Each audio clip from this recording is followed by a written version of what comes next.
We, as Christians, can most certainly live in peace with Islam. The question is, can Islam live in peace with us? But the Christian cement, and it's not a romantic vision of Christendom, but when Europe was Christian, there was some solidity, even though we fought each other, etc., etc.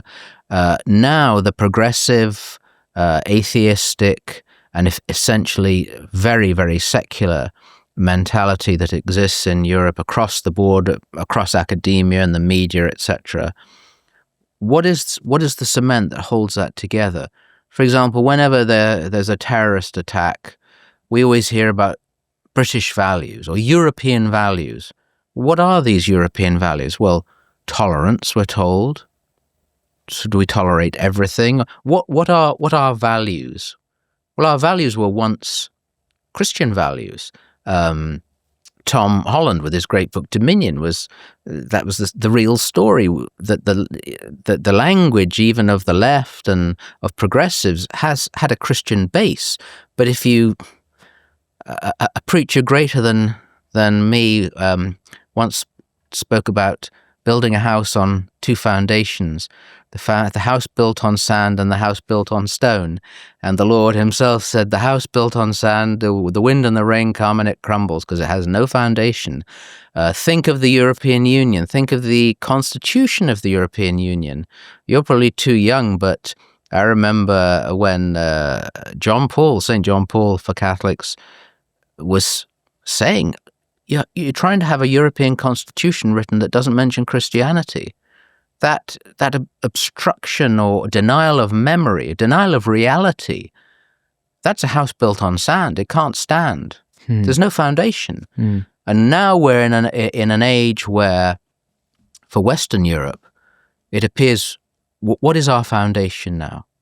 These vague values are not enough to stand up to the assault of people who have a completely different set of values. Benedict XVI, again, a man of great vision and mind, he said, speaking of Europe, nature abhors a vacuum.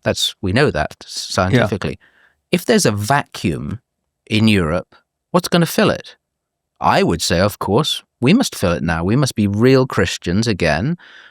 But there's another group that will want to fill it and are attracting many converts, and we know who they are. You say earlier that Christians can live in peace with Muslims, but actually, if you look historically at what happened in Europe, if the Christians of Western Europe had remained peaceful, I think that they would be Muslims. I think they would have been converted by the sword. I think if you, this is, now it's me being politically incorrect, but if not for the, let's say, if you look at Andalusia and Spain and the reconquest of Spain by the Christian warriors, it would have remained under the overlordship of the Moors. All for the Reconquista. There's no problems with that at all. There's Crusades. It's amazing how the history of the Crusades has been taught for so long, because no one ever talks about what happened before the Crusades and how Christians were treated across Western Europe. So this kind of part of history and even the idea of just war. I mean, if not for just war, this is all well before America was discovered, which is of course all Christian now, but it could very well be this is a counter narrative. It's not completely beyond the imagination that this would all be Muslim if, as you say, Christians had just... You're completely correct. I mean, I'm talking now, but absolutely, you're completely correct. Let's remember, it may not be politically correct, but political correctness doesn't often have much to do with truth either. The Crusaders did bad things, we know that, but the Crusades were about the liberation of the holy places, the protection of Christians, as you said. The Reconquista was the same thing, to defeat the Islamic invaders. The great date that all Christians should celebrate with great joy is the Battle of Lepanto, October the 7th, 1470, when without the divine intervention, turning back the Turkish fleet. So we would all probably be speaking Arabic. The point now, though, is we can live in peace with Muslims, say, for example, in our country, if they integrate and if they don't.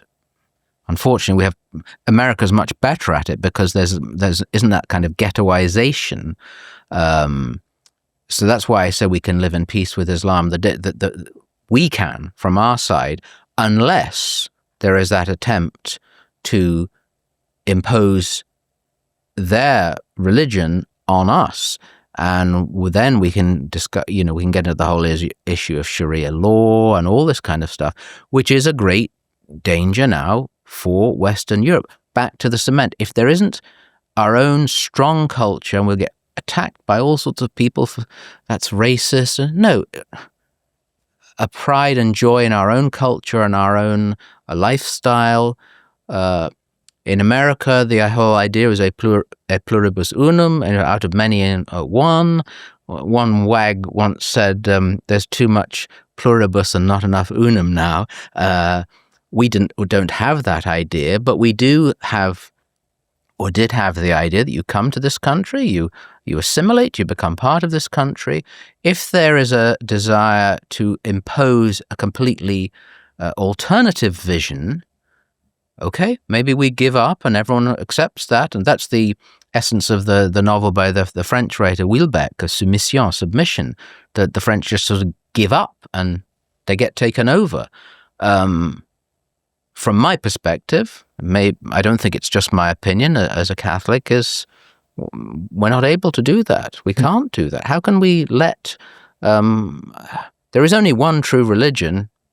Scary that a priest would say that, but there is only one true religion. We believe that Christianity, Christ is God the Son, the second person of the Holy Trinity. I am the way, the truth, and the life.